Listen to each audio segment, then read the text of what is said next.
bisakah yang kamu sembah itu membantu kamu? Kalau saudara Kristen pasti mengatakan, oh bisa, Yesus itu dahsyat. Tapi pada faktanya kemudian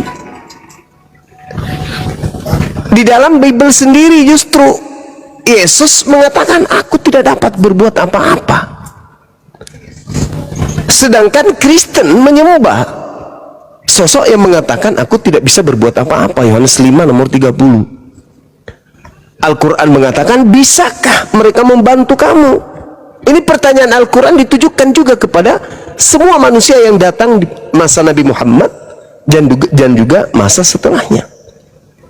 Sehingga keadaan ini ada melahirkan kepada kami umat Islam untuk menyampaikan kepada saudara-saudara Kristen, wa idza khusyiran nasu kanu lahum a'da wa kanu bi ibadatihim kafirin. Selain daripada Allah, apa yang disembah oleh di luar Islam itu akan menjadi musuh, dan yang disembah ini akan mengingkari penyembahan-penyembahan yang dilakukan oleh penyembahnya. Dan di dalam Matius 7 itu betul. Yesus menolak orang yang menuhankan dirinya. Nah, inti daripada penyampaian saya, diduga yang saudara sembah yang bernama Kristus itu bukan anak Maria, tetapi Kristus palsu yang telah menggiring saudara untuk mempertuhankan dirinya selain daripada pencipta langit dan bumi. Ya'iduhum wa yumannihim wa ma ya'iduhumus syaitan illa gurura. Jadi Al-Quran melihat keadaan di luar Islam, Al-Quran menjelaskan yang mereka sembah adalah iblis. Ia memberikan janji-janji kepada mereka dan membangkitkan angan-angan kosong kepada mereka, itu hanyalah iblis. Dan iblis hanya memberikan janji tipu daya.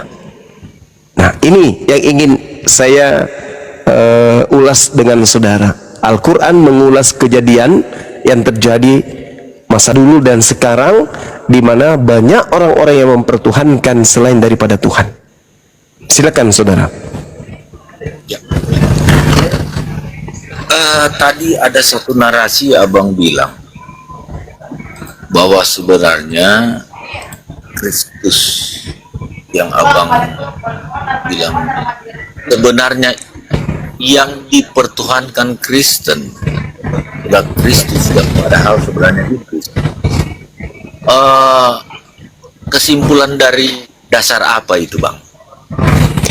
Iya. Karena yang Anda sembah itu sosok yang terkutuk yang bukan manusia. Oh ya. Kita tiktokan aja ya, Bang. Oke, boleh, silakan. Gini, terkutuk itu kan berarti ada satu frasa di mana terkutuklah orang yang di kayu salib, ya kan? Itu pasti. Nah, kalau cuman karena frasa itu abang pakai bahwa itu yang terkutuk, itu berarti abang menyimpulkan sebenarnya orang yang terkutuk ini nggak patut disembah. Tapi kan kita iman kita punya runut sejarah dan peristiwa dari tanah sampai ke saat dia hadir. Firman itu hadir, yang kami percaya bahwa itu dafar Elohim, firman Allah itu menjadi manusia. Saya rasa itu udah makanan hari-hari Bang Zuma. Kalau misalnya kita bahas lagi Yohanes 1 ayat 1, tapi Bang Zuma udah menyimpulkan, saya mau lihat celah di mana kira-kira bukan data ya, poin-poin apa yang dikutip dari Injil yang Bang Zuma menganatemakan bahwa sebenarnya iblis itu yang disembah oleh Kristen. Oke. Silakan. Matius 23 nomor 3. Ketika Yesus dan muridnya berbincang-bincang secara pribadi di Bukit Zaitun, Yesus ditanya, "Guru, apa bukti kedatanganmu?"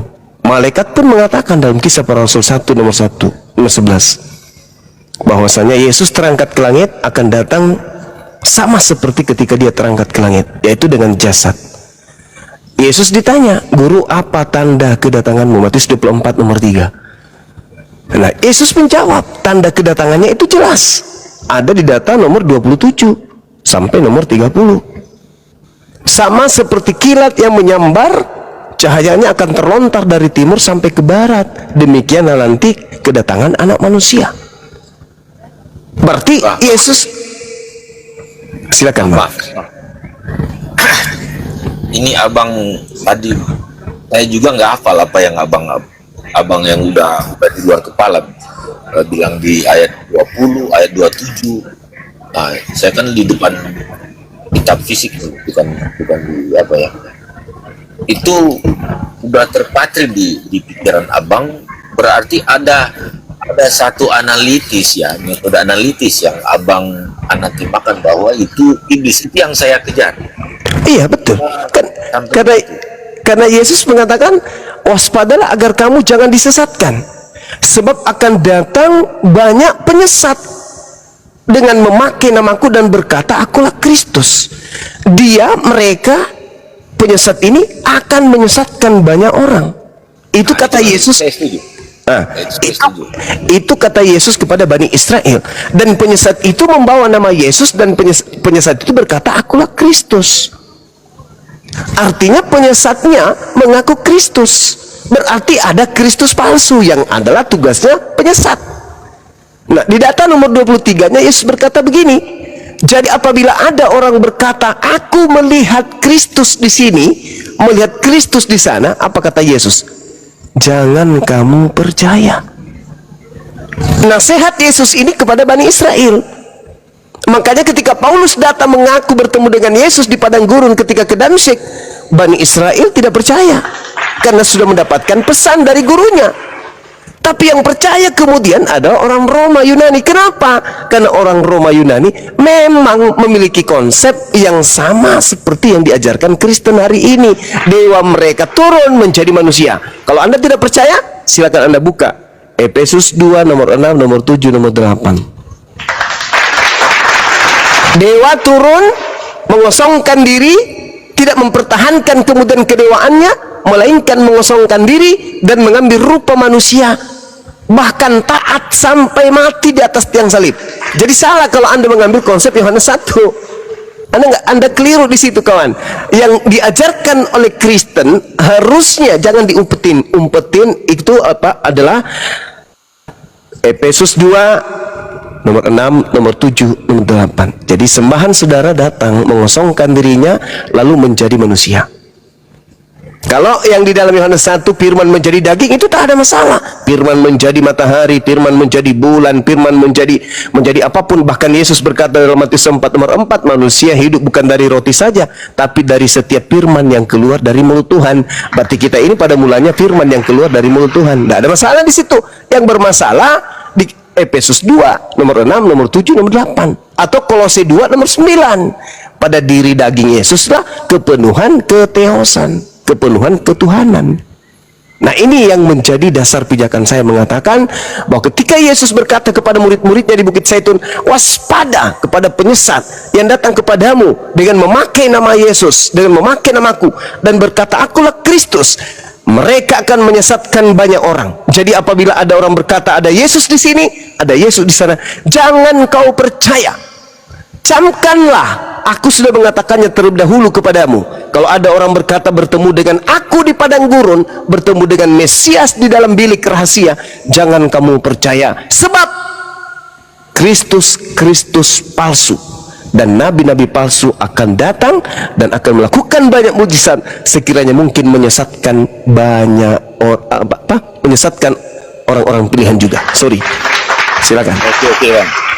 Ini Bang, ya tadi yang saya dengar, kan saya sudah dari siang tadi saya sudah paparkan bagaimana pandangan saya mengenai pendapat kesalahpahaman dari kaum muslim dengan ajaran kekristenan.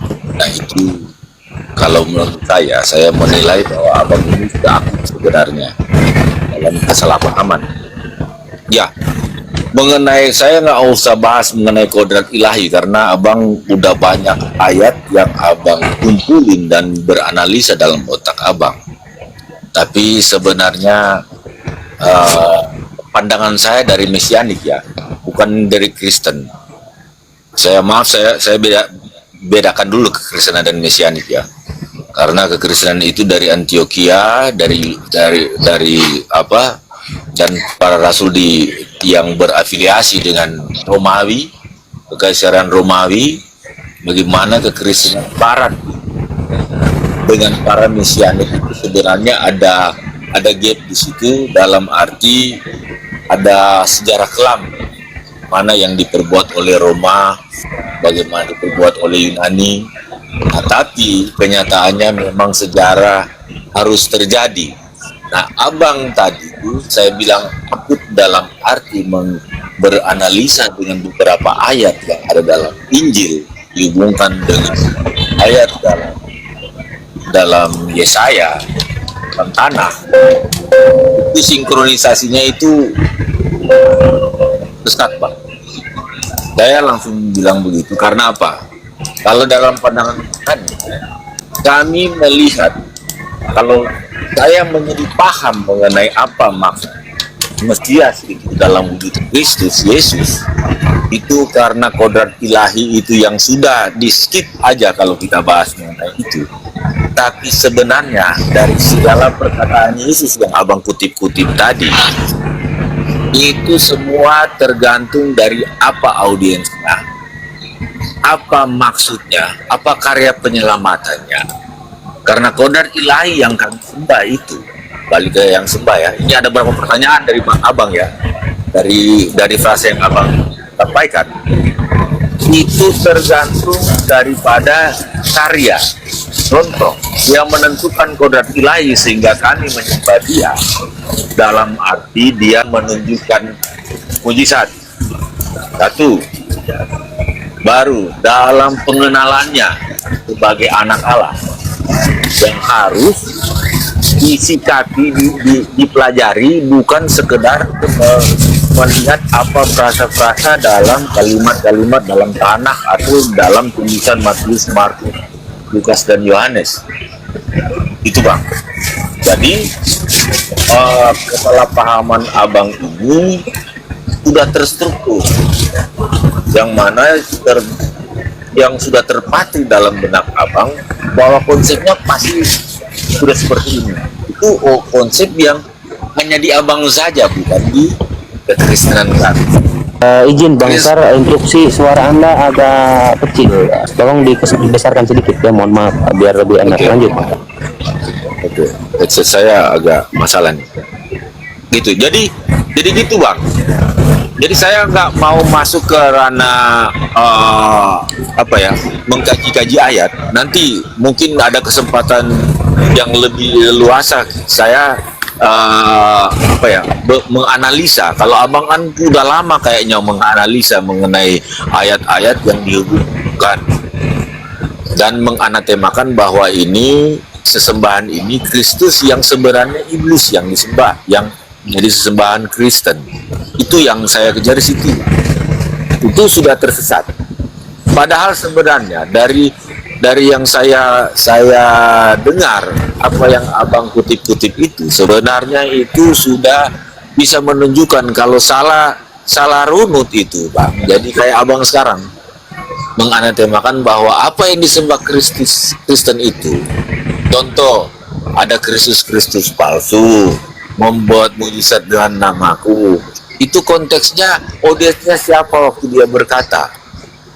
Misalnya dia berkata dalam keadaan dia dalam keadaan pengajaran, dia berdoa juga itu ada pengajaran.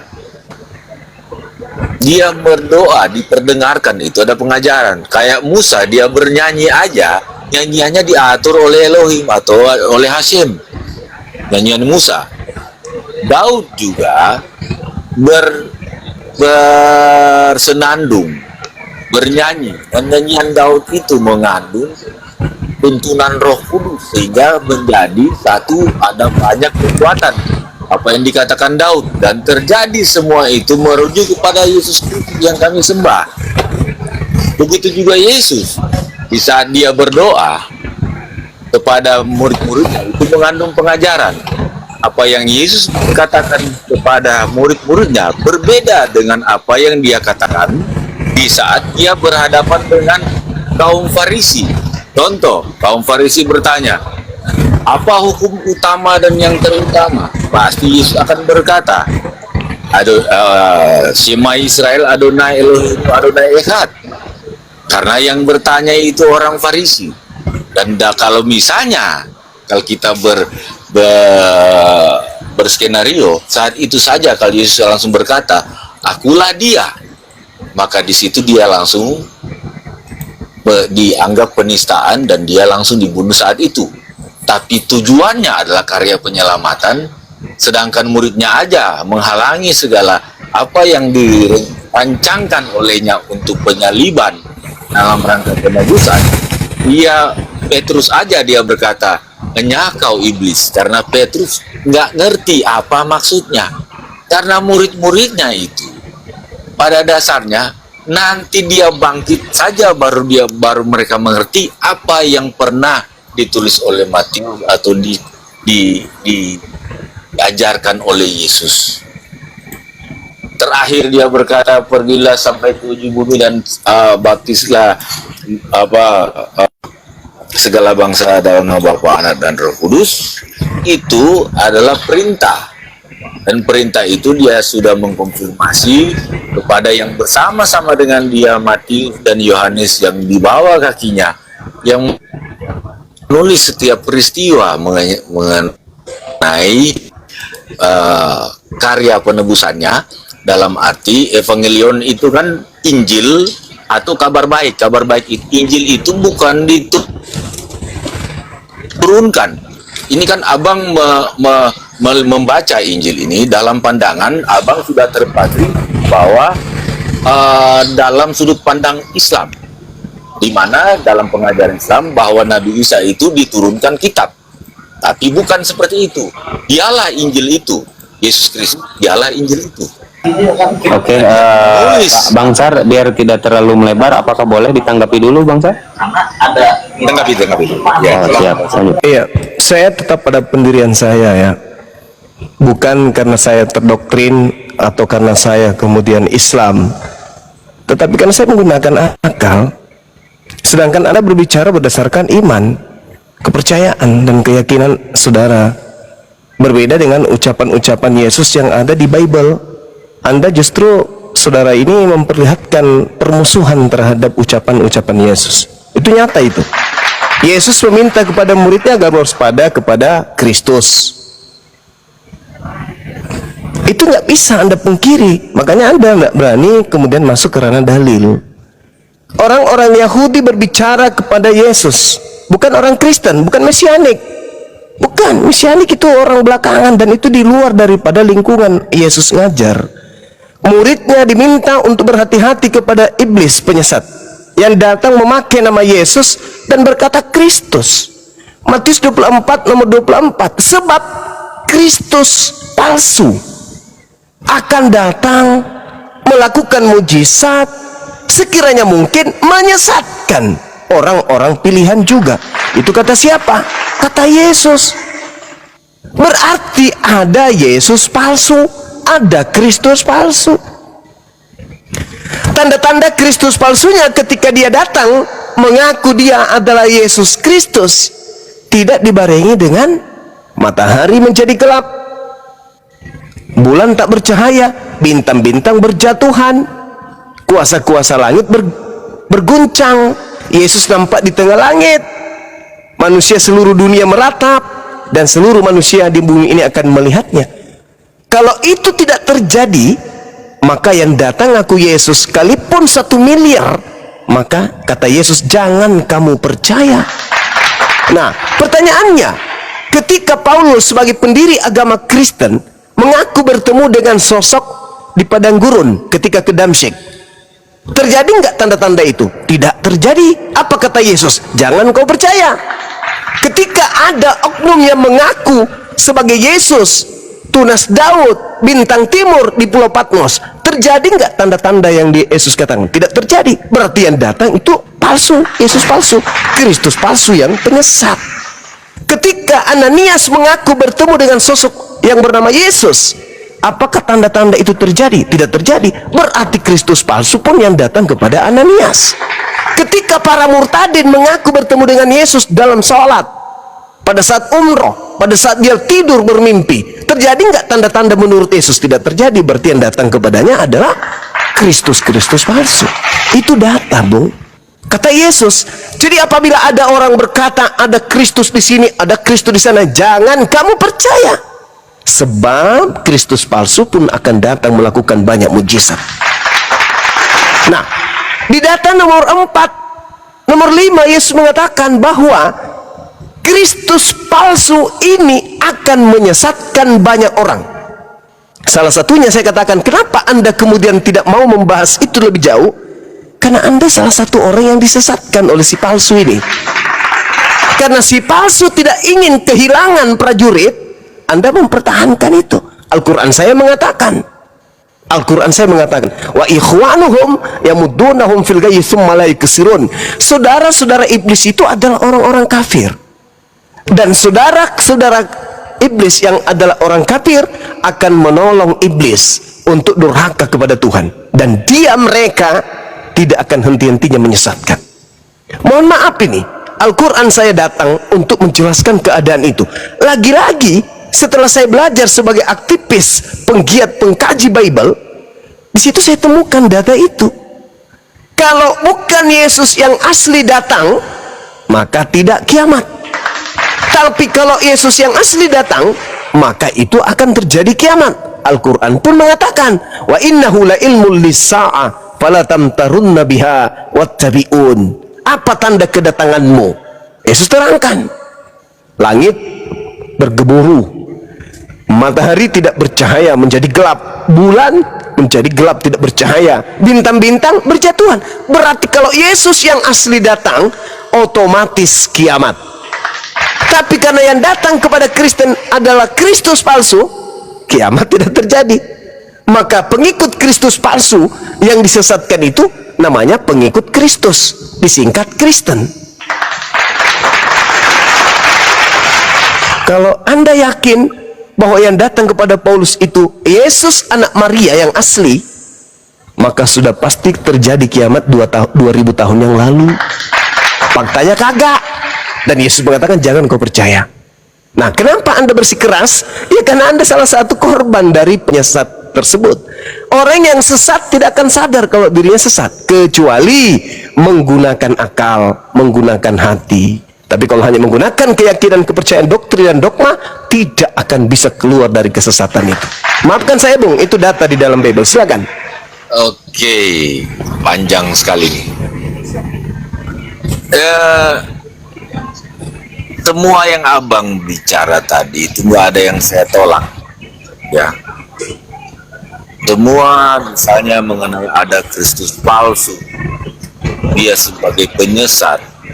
Bagaimana Ananias ketemu Paulus, bagaimana Anda mengkaji Bible, bagaimana mengenai tidak kiamat atau kiamat, dan bagaimana Anda mengatakan bahwa saya salah satu dari yang korban dari penyesat. Itu bisa saya jawab semua, Bang. Tapi ruangan ini tidak memungkinkan kalau misalnya kalau kita bagaimana cara kita berdialog, ya. Satu topik kita bahas, dan saya cek poin-poinnya. Karena dari tadi kalau abang bernarasi itu intinya semua, Bang, memang, dan semua hampir setiap alinea yang abang bicara itu saya catat.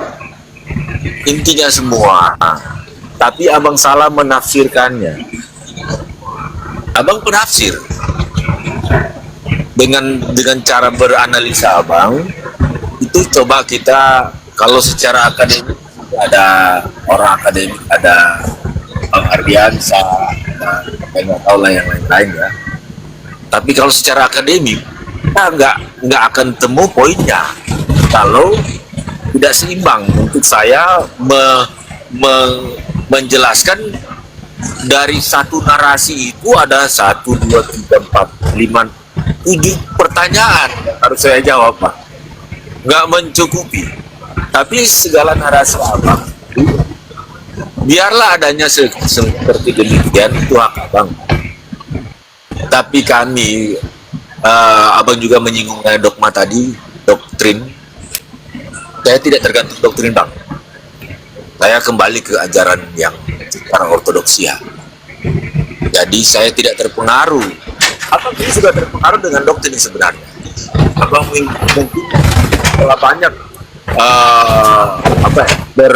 berdialog dengan doktrin-doktrin Barat, doktrin Roma, doktrin Yunani atau Pak Sar, izin sedikit interupsi. Lebih bagus kalau Pak Sar menanggapi data-data yang disampaikan oleh Bang Zuma biar akademis ya, biar ada edukasi. Silakan Pak.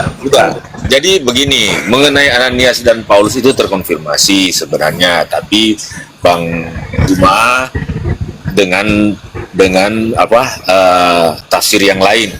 Saya nggak bisa langsung bernarasi mengenai tafsir di sini mengenai itu.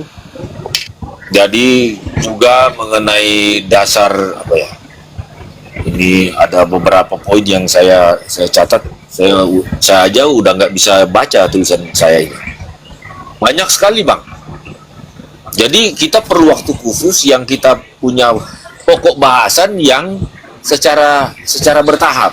Contoh misalnya saya bisa meladeni abang, saya itu gampang sekali saya jawab mengenai misalnya kemanan, mengenai runut bagaimana kami itu, mengenai Paulus bagaimana. Oke, begini Pak Sar, biar tidak melebar, biar tidak melebar kemana-mana, mungkin bisa ditegaskan lagi ya sama Gurunda Bang Zuma. Betul, Bang Zuma. Iya, sekali lagi saya katakan, ketika saudara kita ini berbicara mengenai ilmiah, diskusi ilmiah, kemudian menghindarkan doktrin dogma, itu hanya hanya omong-omong doang. Kalau Anda tidak menggunakan dogma, berarti saudara saya ini pasti akan membahas tentang data yang ada. Kan Yesus bercerita kan, Yesusnya bercerita kepada Bani Israel, bukan bercerita kepada Kristen, bukan bercerita kepada Katolik, kepada Protestan, kepada Advent, kepada Mesianik, enggak, kepada Ortodoks, bukan. Atau gini aja, Bang. Atau gini silakan. Aja, Bang. Contoh, misalnya abang bernarasi, Kristus berbicara bukan kepada Kristen, pada ini, itu kan sudah jadi ada jawaban di benak saya sebenarnya. Apa narasi abang, ada jawaban di benak saya. Tapi karena konsep kita berdialog ini, poinnya nggak akan abang nanti bernarasi apa yang ada dalam yang saya tidak maaf Bang Abu ya. Tidak ada saya nolak apa yang dia narasikan oleh Bang Zuma tadi. Tidak ada. Dia berkata semua apa yang ada dalam kitab. Ya, saya tegaskan lagi. Itu benar adanya. Tapi ada beberapa yang kaitannya atau korelasinya itu nggak ada korelasi. Dan ada beberapa yang harus saya jelaskan. Nah, itu gimana caranya kita dapat berdiskusi supaya saya bisa menjawab. Contoh, saya bisa menjawab misalnya sekarang, apakah Yesus berbicara kepada Kristen? Nah, saya jawab sekarang, dia berbicara kepada pengikutnya. Ya, pengikutnya Kristen. Istilahnya nanti ada di Antioquia. Tapi siapa yang mengikut Kristus? Itu adalah Kristen, Bang. Kan itu istilahnya. Iya, saya boleh bantai nih. Ya, silakan. Oke. Jadi Yesus itu tidak pernah ke Antioquia. Yesus tidak pernah ke Turki. Yang disebut Kristen pertama kali di dalam Kisah Para Rasul 11:26 itu pengikut Paulus. Paulus ini bertemu dengan Kristus. Kristus membimbing Paulus untuk menjadi nabi, menjadi rasul, menjadi pengajar. Dan murid-murid Paulus setelah kedatangan Kristus itu disebut Kristen. Berarti pengikut Paulus lah yang disebut Kristen. Pengikut Yesus tidak pernah disebut Kristen. Itu yang pertama.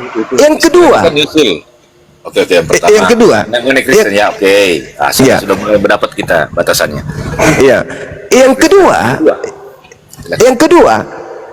Yesus ini mau sampai kapanpun, mau sampai dia datang kedua kalinya pun, dia adalah anak manusia. Sedangkan yang datang membimbing Paulus untuk mengajak orang menjadi Kristen, menjadi pengikutnya, itu bukan manusia. Namanya memang sama, yaitu Kristus Yesus atau Yesus Kristus, tapi sosoknya berbeda, Bu.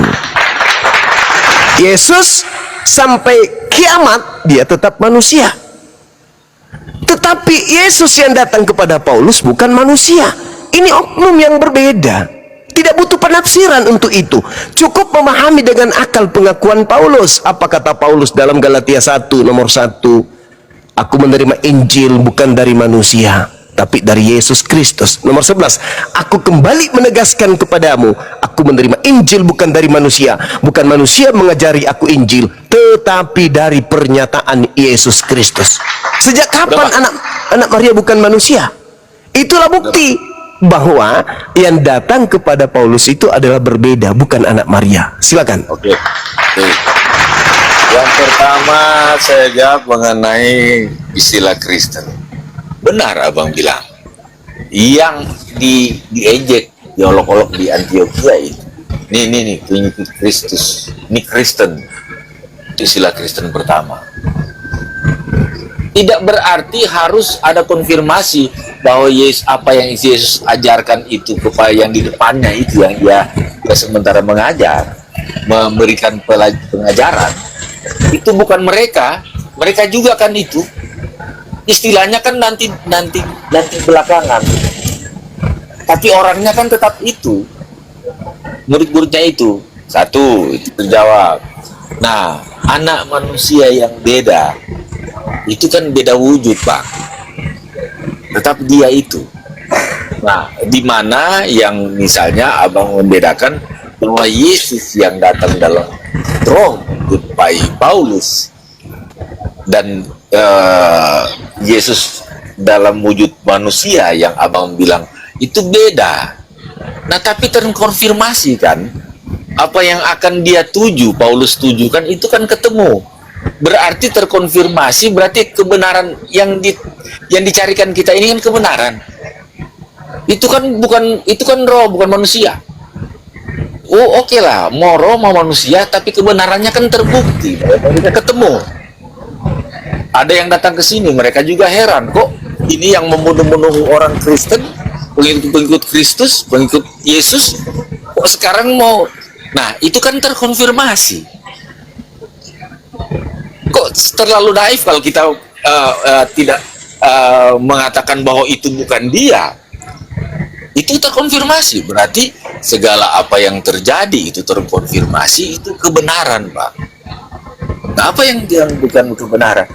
Toh yang abang bilang, yang ketemu yang ngangkat Paulus jadi itu kan Rabi Saul.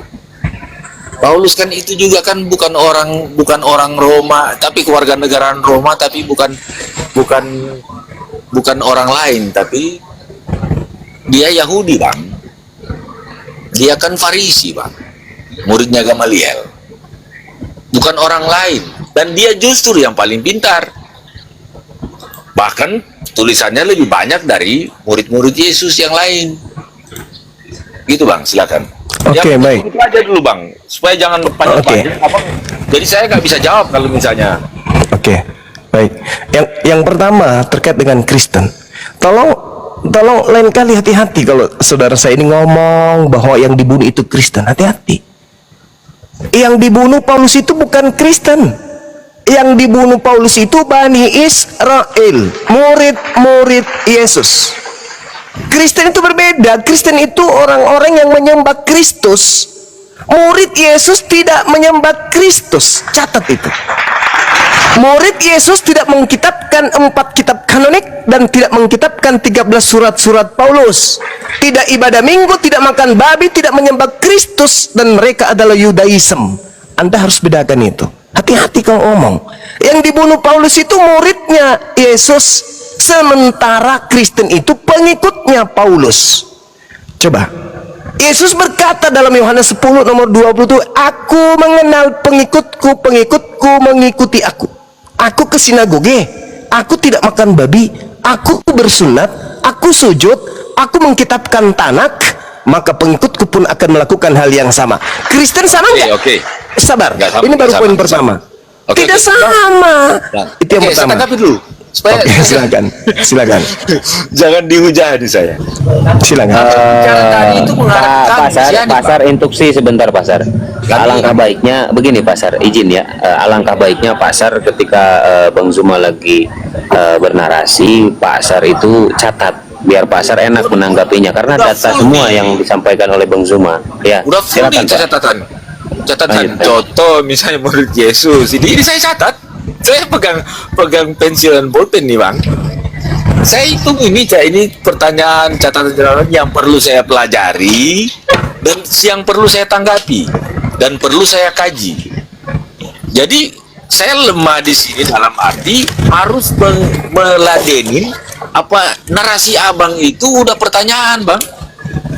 Udah ada pertanyaan di benak saya.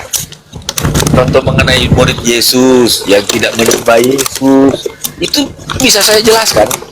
Tapi dalam diskusi biasanya kan ada batasan pembahasan mengenai ini.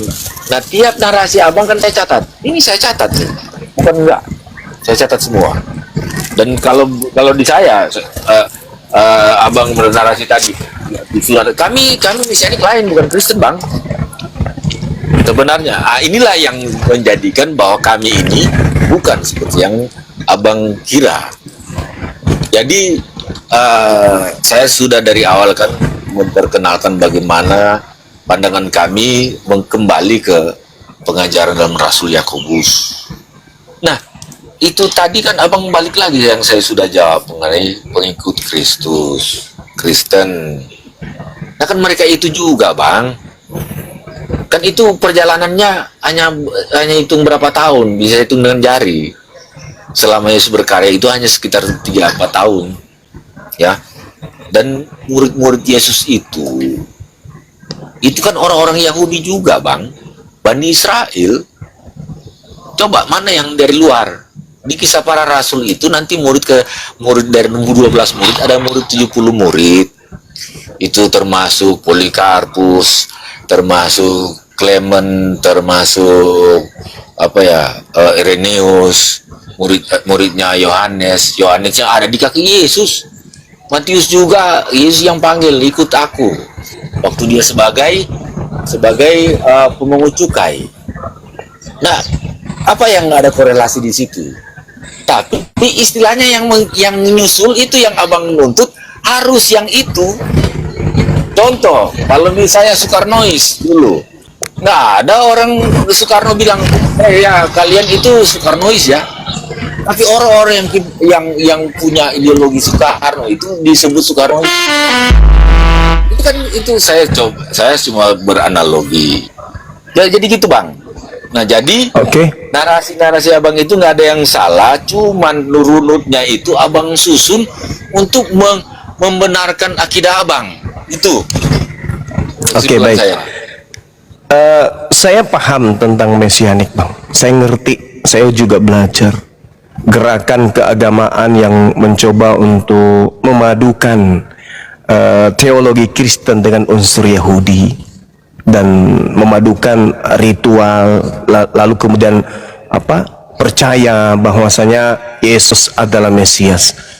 Saya tahu itu, tetapi yang perlu diluruskan di sini, mesianik ini panen dari sekte-sekte sebelumnya, dari pengajaran-pengajaran sebelumnya. Tapi ada yang terlupakan. Apa itu? Mesias boleh Mesias, Kristus boleh Kristus, pengimannya pun boleh sah-sah saja, silakan. Tapi yang harus menjadi acuan di sini adalah Kristus yang mana, Mesias yang mana yang Anda ikuti. Karena antara Kristus yang datang ke tengah Bani Israel, dia hanya utusan Tuhan. Bahkan kunci masuk surga untuk Bani Israel mengimani dirinya dalam skala prioritas titik 2 adalah utusan Rasul. Tidak lebih daripada itu. Sedangkan Kristus yang datang kepada Paulus adalah sosok yang bukan manusia yang ingin dituhankan. Itu berbeda. Makanya saya ingin Anda menyentuh secara ilmiah, secara akademik terkait data itu. Di dalam 2 Yohanes 1 nomor 7, siapakah penyesat itu? Siapakah pembohong itu? Siapakah penipu itu? Siapakah kemudian iblis itu? Bukankah dia yang pergi ke seluruh dunia yang tidak mengaku Yesus Kristus datang sebagai manusia? Itulah si penyesat, itulah si antikristus. Tanya Paulus, Paulus, Yesus Kristus yang datang kepadamu memberitakan Injil kepadamu manusia atau bukan? Bukan, kata Paulus. Berarti Paulus ini penyesat, karena dia tidak mengaku Yesus itu datang sebagai manusia. Bukan manusia yang mengajarkan aku Injil, bukan manusia yang mengajarkan aku Injil, kata Paulus, tetapi dari Yesus Kristus. Berarti dengan kata lain, dia mengaku Yesus Kristus bukan manusia. Siapakah yang penyesat itu? Bukankah dia yang pergi ke seluruh dunia yang tidak mengaku Yesus Kristus datang sebagai manusia? Yesus sendiri mengatakan bahwasanya tanda kedatanganku sebagai bukti itu adalah aku dibarengi dengan tanda-tanda. Yang datang kepada Paulus yang diimani oleh Mesianik itu tidak dimiliki tanda-tanda itu. Berarti Kristus yang Anda ikuti itu bukan anak Maria, tetapi penyesat. Coba Anda lihat yang keluar dari kubur itu. Kepadaku telah diberi kuasa di dunia. Pergilah ke seluruh bangsa, jadikanlah seluruh bangsa menjadi pengikutku. Siapa yang mengaku pernah diberi kuasa? Iblis, kan? Yesus ketika dicoba oleh iblis, Bang, di dalam Lukas 4 nomor 6, iblis mengiming-imingi. Apa kata iblis kepada Yesus? Jika engkau menyembah aku, wahai Yesus, aku akan memberikan kuasa di bumi dan segala kemegahannya dan kemuliaannya, dan aku berhak memberikan kepada siapapun yang aku kehendaki, kata iblis. Yesus terima enggak? Yesus tolak. Berarti yang keluar dari kubur mengaku kepada aku telah diberi kuasa, itu bukan Yesus, karena kuasa yang ditawarkan iblis ditolak oleh Yesus. Yang menerimanya siapa? Orang yang masuk dalam kubur itu. Siapa dia? Penggantinya. Seperti itu, saudara. Jadi kalau Anda mengatakan saya mesianik, ada periode di mana masa depan akan dipimpin oleh Mesias, betul, itu iman Islam. Tapi sayangnya mesianik ini bukan pengikut Kristus atau bukan pengikut Mesias yang datang ke tengah Bani Israel, tetapi Mesias yang datang kepada Paulus, di mana Mesias ini membimbing kemudian Paulus untuk mengajarkan dirinya sebagai rasul untuk non-Yahudi. Galatia 1 nomor 15. Itu, Bang. Yesusnya mengaku untuk Yahudi, Paulus mengaku untuk non-Yahudi. Dua kemudian misi yang berbeda. Bahkan Yesus berkata dalam Matius 10 nomor 5 nomor 6, Yesus berpesan kepada ke-12 muridnya agar jangan ke bangsa lain, melainkan datanglah kepada domba-domba yang sesat dari umat Israel.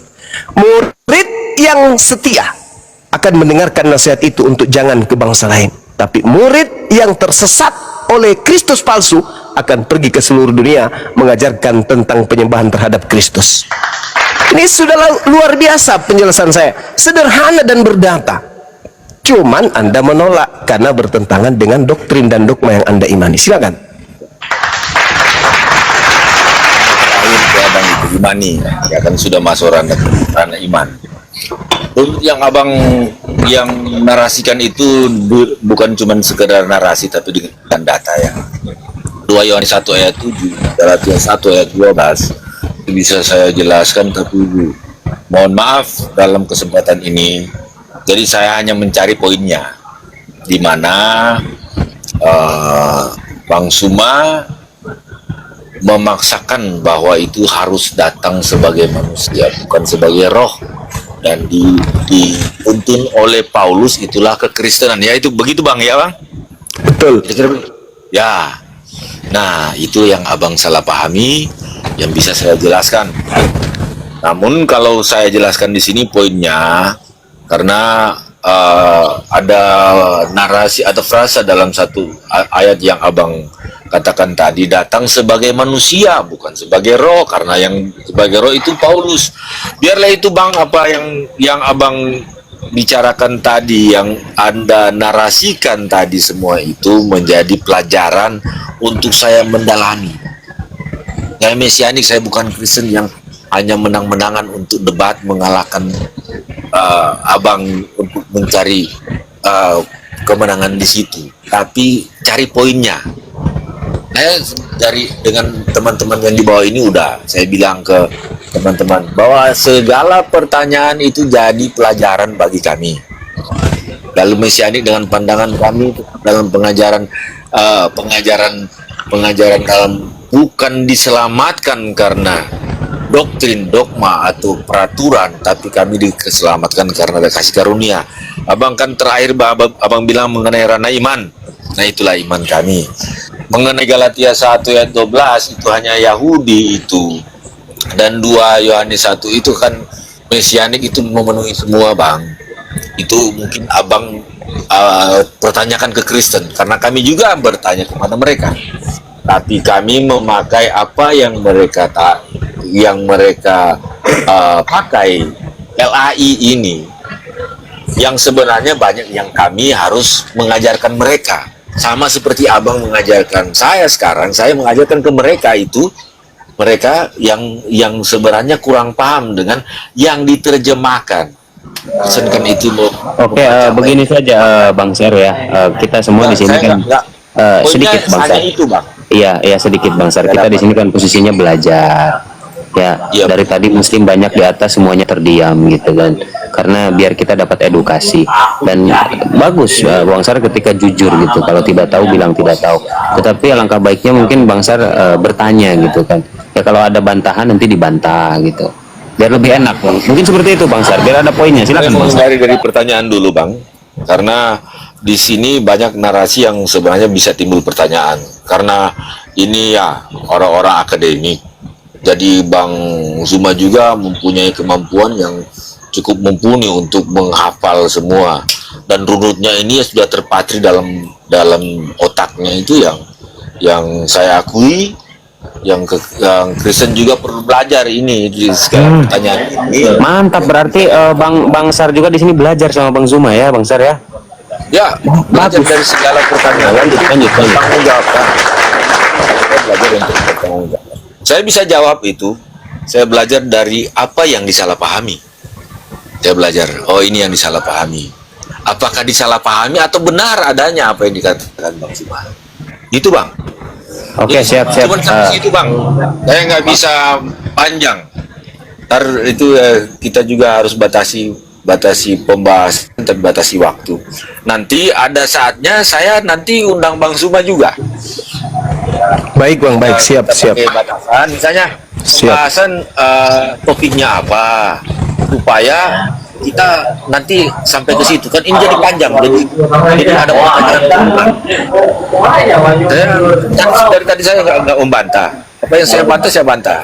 Itu bukan begitu ya, bukan begitu. Bisa nanti. Tapi kalau abang masih keras begitu, abang mau menyampaikan data ya saya silakan. Ya kita fair aja. Supaya ada poin dan kita diskusi ini yang disaksikan oleh juga banyak yang menyaksikan. Waduh, ini udah banyak yang saksikan. Jadi supaya menjadi edukasi di mana pandangan dari mesianik menanggapi Zuma dengan cara seperti saya. Ya, saya menghindari ada hal-hal, kami kan ada kesamaan, tapi dalam ketidaksamaan itu nanti itu dalam ranah kita berdialog nanti, berdebat nanti. Ini bukan, buat saya ini bukan debat ya. Ini memperkenalkan apa yang disalahpahami dan apa yang sebenarnya yang harus Bang Zuma tekankan ke saya. Mesianik ini harus begini, itu saya dengar, saya harus mendengar pengajaran. Kami ada tradisi Gemara yang harus mendengar setiap pengajaran, apalagi sudah mengutip ayat. Saya menghargai semua itu. Oke, siap Bang Sar ya, ditanggapi dulu sama Bang Zuma ya. Ando diam dulu kau, jangan merusuh. Kalau merusuh gua turunin kau.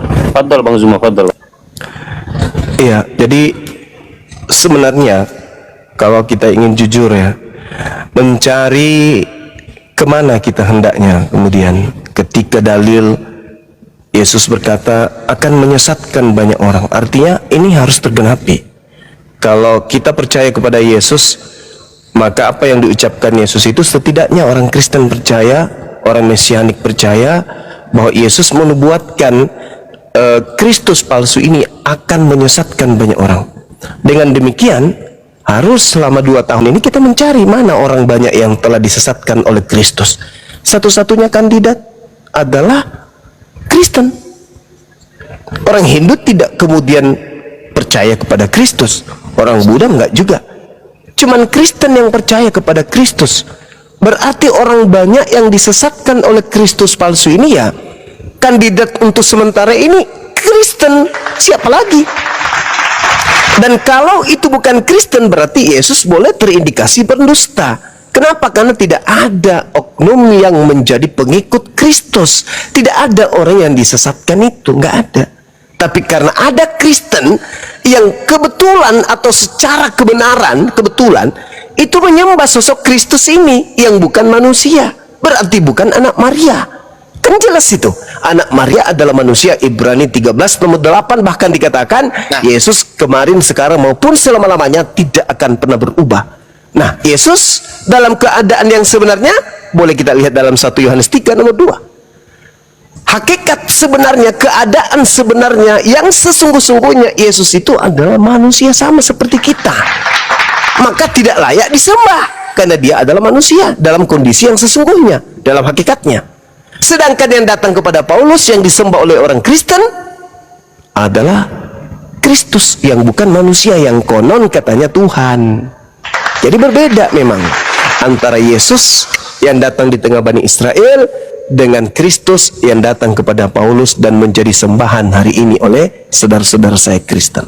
Saya kira cukup ya, saudara-saudara sekalian. Saya dapat poinnya, Silakan. Bang. Iya, Ini, silakan. berarti topik kita nanti mengenai yang datang sebagai manusia dan sebagai roh. Itu ada beberapa kali, Bang. Abang, itu jadi pesan buat saya. Nanti saya ajukan ke Bang Abu ya, temanya. Boleh ngomong. Supaya ada batasan pembahasan kita. Nanti Oke, supaya boleh. ada edukasi tuh. Mana yang kita mengejar kebenaran. Siap. Ya, kalau surana iman kan itu kita banyak kesamaan, tapi ada hal yang kalau ini topik ini yang tidak sama, tidak ada kesamaan di kita, Bang. Jadi kita harus sepakat dulu, itu tidak sama. Kita akan bahas nanti mengenai ini. Nanti saya bawa data-data apa yang Bang Suma itu, waduh, udah nggak perlu bawa data, apa yang Bang Suma narasikan udah data semua tuh. Nanti saya mencoba menjawab apa yang disalahpahami. Itu, Bang.